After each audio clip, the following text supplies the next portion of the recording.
Sociedad Femenil Las Elegidas de Dios de la Iglesia Evangélica Centroamericana Ríos de Agua Viva, Aldea Las Pilas, Nevaj El Quiché.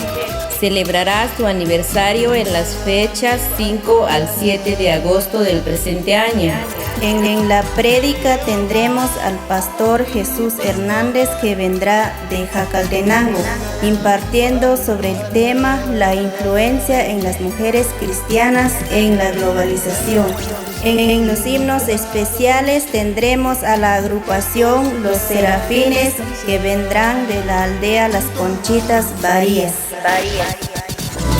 Confortará mi alma, me guiará por sendas. Horario de servicios 7 de la noche, 9 de la mañana, 1 en punto de la tarde.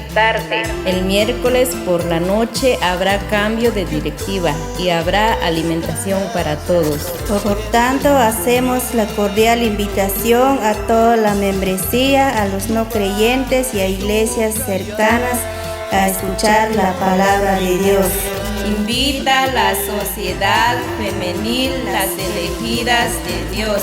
Les esperamos.